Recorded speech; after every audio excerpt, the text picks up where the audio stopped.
Welcome to Compelling Topics, the only channel dedicated to the perspective of leading researchers from the Italian independent scene. Let's turn your minds on. In this video, we explore one of the most fascinating and tragic characters in The Lord of the Rings, Gollum. Through his story, we discover a creature torn between two identities: Sméagol, the remnant of what he once was, and Gollum, the being corrupted by the power of the One Ring. Following the interpretation of Paolo Nardi, we will examine Gollum's transformation, his relationship with Frodo and Sam, the fragile possibility of redemption, and the betrayal that ultimately leads to the dramatic ending on the slopes of Mount Doom.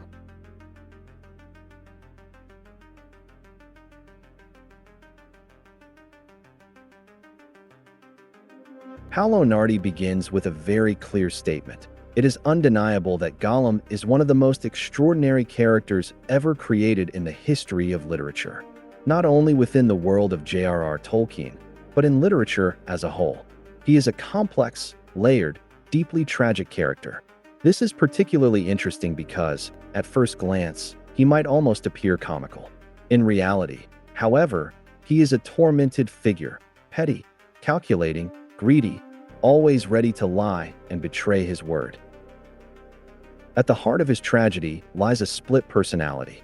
Gollum is divided between two identities: Sméagol, his original nature, and Gollum, the corrupted personality generated by the power of the One Ring.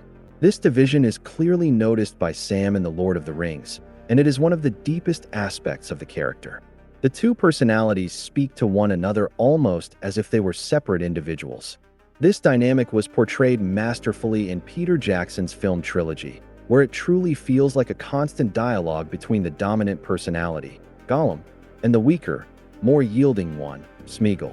The trauma that gives rise to this division is the discovery of the ring. This moment marks the true origin of the character's tragedy. Gollum first appears in The Hobbit. Bilbo, lost in the Goblin Caves, arrives near an underground lake where this solitary creature lives, a being who found the ring and was slowly corrupted by it. In that novel, Gollum appears only in the chapter Riddles in the Dark, the famous riddle contest with Bilbo Baggins. At the end of the challenge, Bilbo gains possession of the ring, although in truth he had already found it earlier, because the ring has actually abandoned Gollum. As will later be explained in The Lord of the Rings, the ring betrays its bearers. It always seeks to return to its creator, Sauron. Tolkien describes Gollum with some striking features, including yellow eyes with a pale flame within them. This detail may recall Grendel, the monster from the poem Beowulf, a work deeply loved by Tolkien and which describes its creature in similar terms. Within The Hobbit, Gollum is almost a unique figure. He is the only character who does not belong to the traditional fairy tale world that Bilbo encounters during his journey. By this point, Bilbo has already met trolls, orcs, wolves, elves, and dwarves, all creatures belonging to the realm of folklore and fantasy. Gollum, however, is something different. The text clearly suggests that Gollum is not an orc. He was once something else. Only later will we discover that he himself was once a hobbit. And it is precisely for this reason that there exists a strange similarity between him and Bilbo. In The Lord of the Rings, we learn that Sméagol obtained the ring by murdering Dégol, the friend who had found it in the river. But in The Hobbit, Gollum serves above all another narrative function. He represents a kind of what-if for the protagonist. He is the image of what Bilbo might become. In other words, Gollum is the degenerate alter ego of Bilbo. Both live alone. Both speak to themselves. Both are obsessed with food. Even Bilbo, at the beginning of the adventure, thinks primarily about his next meal and about dinner at the end of the day. Gollum is simply the extreme and distorted version of that condition. The text tells us that Gollum had brooded for ages over a single thing: the ring, constantly fearing that someone might steal it from him. In this sense, he clearly represents the outcome of a life devoted entirely to the possession of an object. Even in the riddle contest between Bilbo and Gollum, this mirror-like relationship becomes evident. The riddles posed by the two characters come from completely different worlds. Bilbo speaks about the world above the surface. Gollum always speaks about the underground world, seen from below. Gollum's riddles derive from Norse and Anglo-Saxon tradition, echoing the riddle contests typical of early Northern literature. Bilbo's riddles, on the other hand, are based on nursery rhymes, the traditional English verses that form part of the cultural heritage and education of Britain, especially during the Victorian era. Gollum is able to solve Bilbo's riddles only because he draws upon memories from his past life, when he still lived on the surface with his grandmother. This detail will be explored further in The Lord of the Rings. Having lived for centuries in the darkness of the caves, without those memories he would no longer be able to understand anything related to the outside world. The text explains that the riddle game was the only game Gollum had ever played with other creatures, long ago, before he had been driven away, before he had lost all his companions and crept down into the darkness of the mountains. Bilbo's arrival causes those memories to surface again, and this provokes almost a reaction of irritation in Gollum, because it reminds him of a time when perhaps he had not yet become the sly and miserable creature he is now. Here Tolkien constructs a very interesting symmetry. During his adventure, Bilbo gradually recovers the heritage of his childhood, the stories, the creatures of folklore, the fairy tale world, giants, dragons, trolls. Gollum, on the other hand, recovers nothing from his past. On the contrary, he has degenerated and grown darker and more bitter over time. Even in the riddle contest, both characters eventually cheat. Bilbo asks a question that is not truly a riddle at all. What have I got in my pocket? But Gollum cheats as well. When he has only a few guesses left, instead of giving 3 answers as agreed, he gives 4, because his last attempt is actually a double answer: string or nothing. At the end of the scene, Bilbo finds himself in a position where he could kill Gollum. He has discovered the power of the ring. He is invisible, and Gollum is completely defenseless. But Bilbo does not kill him. This is a crucial moment. Bilbo refrains because he feels it would be unfair. He is invisible while Gollum is visible. It would be a dishonest act. But there is also a deeper reason. Bilbo sees in Gollum a miserable, lonely, and lost creature. And in some way he recognizes himself in him. It is as if he glimpses before him a possible future, as if he understands that he too could end up like that. From this realization arises pity. And according to Nardi, it is precisely this pity that allows Bilbo not to be completely corrupted by the ring during the 60 years he keeps it.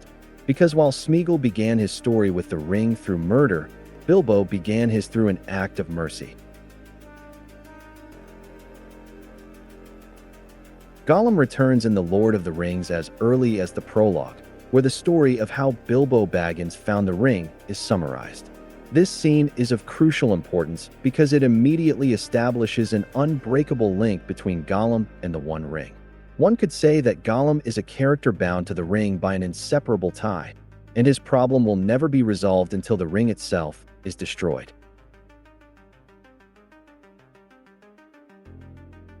Alongside the riddle contest, the episode of Bilbo's pity is also recalled, and it is taken up again at the beginning of the novel in the chapter The Shadow of the Past. Here Frodo expresses regret that Bilbo did not kill the creature when he had the chance. At this point, Gandalf rebukes him sharply. He tells him that it is not his place to deal out death and judgment. Frodo speaks that way, Gandalf says, because he has not seen. Only those who have not seen can judge so easily. The moment one truly sees another being and enters into empathy with their suffering, it becomes far more difficult to pronounce such judgments. Gandalf also perceives something deeper. He does not explicitly speak of providence, but he suggests that within Gollum's story there may be a greater design, something that even the wisest cannot fully perceive. Perhaps Gollum's very existence, and the pity shown by Bilbo, will one day play a role in the fate of the world and of Frodo himself. And as we will see at the end of the story, Gandalf will prove to be a good prophet. Gollum is mentioned again at the Council of Elrond, because he represents a crucial piece in the history of the ring. It was he who found it in the river after murdering his friend Dégol. From that moment on, he carried it with him for centuries, either on his finger or hidden in his pocket. During this immensely long period, the ring consumed him completely, transforming him into something else. This is not merely a physical deformation. Above all, it is a loss of identity. This is a very important point. Just as the Nazgul lost their names and individuality, becoming nothing more than shadows, in the same way Sméagol lost his own identity. His original self split apart, giving rise to a second personality, Gollum, entirely dominated by the ring. To use the rings of power, and especially the One Ring, means to be transformed both in body and in spirit. In the end, one becomes a shadow without identity and without will. Sméagol no longer possesses an autonomous will. He does only what the dominant part of his personality, Gollum, commands, and Gollum himself is completely enslaved by the ring. The great Tolkien scholar Tom Shippey has interpreted Gollum's dependence on the ring as a genuine drug addiction. In this sense, Gollum can be seen as a true addict, someone who feels a physical need for the presence of the ring. It is therefore not merely a moral or psychological dependency. It is also a physical addiction. The ring produces craving, distress when it is absent, and an ever-growing need to possess it. That is why it cannot be used without consequences. It is a completely evil object that produces devastating effects on its bearer. When Frodo and Sam encounter Gollum on the Eamon Mule, the effects of this transformation become very clear. Gollum cannot tolerate the light of the sun, nor anything connected with the elves. He cannot endure lembas, the elvish bread, and even the elvish rope given to Sam burns his hands. When Frodo captures him, he asks for a tangible proof of his oath of loyalty. Gollum does not hesitate to swear upon the treasure itself, that is, upon the ring. Frodo's response is extremely harsh. He tells him that the ring is treacherous and may twist his words. At this point, Frodo knows very well the weight of the ring. Having carried it long enough, he begins to understand something of Gollum's existential condition. It is exactly what Gandalf had said, "Until you see it, you cannot understand." Now Frodo has seen it, and therefore he can feel empathy.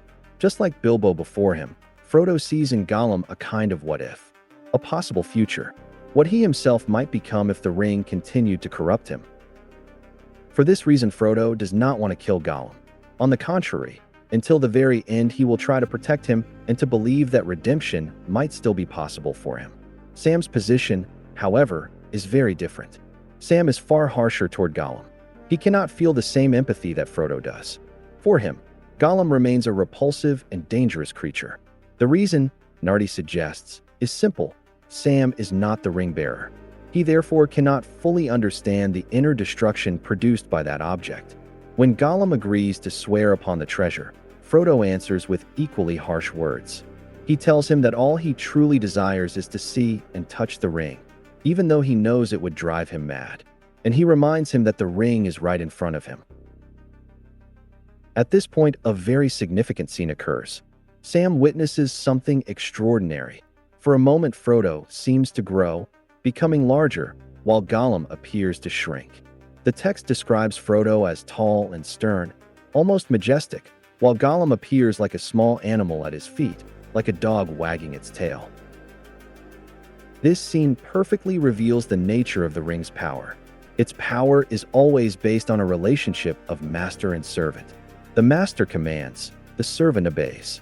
Gollum behaves exactly in this way, like a submissive servant, even though deep inside he desires only one thing: to reclaim the ring.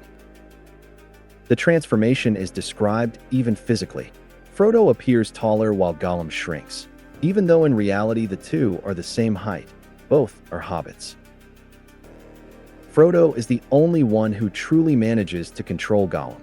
Neither Gandalf, nor Aragorn, nor the elves had managed to keep him under control.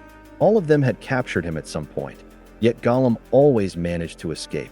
At this stage of the story, Gollum becomes a sort of guide for Frodo and Sam. He leads them through the Dead Marshes and brings them to the Black Gate of Mordor. However, he tries to convince them not to pass through the main gate, because it is too heavily guarded. Instead, he proposes another path. But when Frodo hesitates, Gollum even goes so far as to offer to carry the ring himself. Frodo reacts immediately and very harshly. He reminds him of the oath he has sworn and tells him not to let that thought grow within him. Sméagol will never have the ring again. And he adds something terrible. If necessary, Frodo could put on the ring and command him to do anything, even to throw himself off a precipice or into the fire. These words once again reveal the nature of the ring and the power it grants. And above all, they plunge Gollum into complete despair. When Frodo pronounces those terrible words, reminding Sméagol that he will never have the ring again, another transformation occurs in his appearance. Sam once again notices something prodigious. Frodo has a completely new expression and tone of voice. It is the ability of the One Ring to transform whoever carries it. At this point, Gollum begins to make his calculations. The idea arises in him to lead Frodo and Sam toward the lair of Shelob, the gigantic spider that guards one of the passages into Mordor, the one through the pass of Cirith Ungol.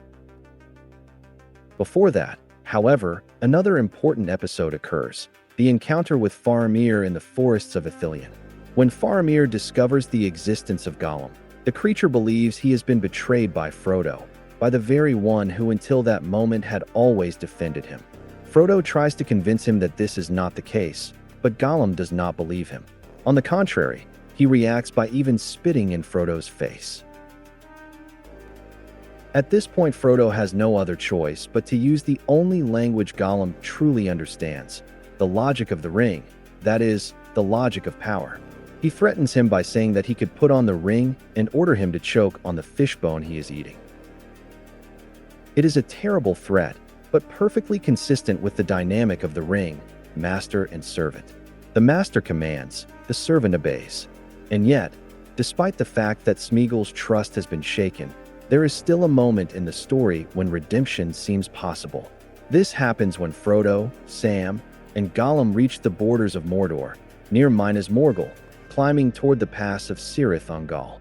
One night Frodo sleeps while Sam keeps watch over him. The scene is very intense. The two hobbits are embraced in their sleep, united by a very deep friendship. The text says that in those lands no one had ever heard laughter. When Gollum observes this scene, something extraordinary happens. His yellow eyes, in which that faint light always burns, go dim. For a moment, Gollum seems to transform again into Sméagol, or rather into an old hobbit ruined by time, but still capable of feeling something human. He approaches slowly and almost seems to want to caress Frodo. It is an extremely moving moment. Tolkien shows that by seeing love and friendship in others, even a creature apparently lost like Gollum might rediscover a path toward goodness. For an instant, it truly seems possible that Sméagol might redeem himself. And this is where something surprising happens.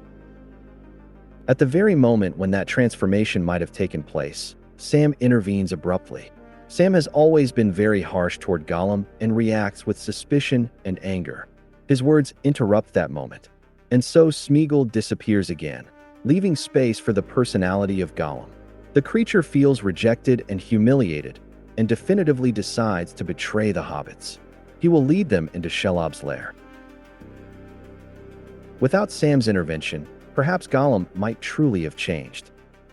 And the remarkable thing is that the responsibility for this missed transformation falls precisely on Sam, who is one of the most positive characters in the entire novel. Indeed, probably the most positive one. At the end of the story, he will be the hero who succeeds in making the Shire flourish again, making it more fertile than before. This demonstrates how Tolkien is not a Manichaean author. His characters are not simply good or evil. There are no super good or super evil figures. Even the most positive character can perform an action that produces negative consequences. After the betrayal with Shelob, Gollum continues to follow Frodo and Sam. Even when they manage to save themselves from the spider's lair and escape from the Tower of Cirith Ungol, he never stops pursuing them. He follows them all the way to the slopes of Mount Doom. And here we reach the final scene. Frodo has finally reached the edge of the fire where he should destroy the ring. But at that very moment, he can no longer do it. The ring now has too strong a power over him. Frodo puts it on and claims it for himself. At this point, Gollum suddenly reappears. He throws himself at Frodo, attacks him, and during the struggle bites off the finger on which the ring is worn. For a moment, Gollum triumphs. He has managed to regain his treasure, but the joy lasts only a moment. In his exultation, he loses his balance and falls into the fire of Mount Doom, destroying the ring together with himself. This is what Tolkien calls eucatastrophe, the sudden and joyful reversal of a situation that seemed irreparably lost. No one could have predicted such an ending. And here we see perfectly fulfilled what Gandalf had said at the beginning of the story. My heart tells me that Gollum still has a part to play, for good or ill, before the end. And when the time comes, the pity of Bilbo Baggins may rule the fate of many, especially yours. The destruction of the ring is in fact made possible precisely because of Gollum, and therefore, indirectly, because of Bilbo's pity in sparing his life many years before. There is also another interesting element. Gollum had sworn loyalty on the ring itself. Frodo had warned him, the ring is treacherous and might twist his words. Even Gandalf, when he had learned from Faramir that Frodo would pass through Cirith Ungol, had said a significant phrase. Often the traitor ends up betraying himself, unintentionally accomplishing a good he never intended to do. And that is precisely what happens. The final eucatastrophe also comes through these unpredictable paths, through error, betrayal, and weakness. And it is precisely thanks to these elements that the story ultimately reaches its positive conclusion. That's all for today. See you in the next episode of Literary Café, here on Compelling Topics.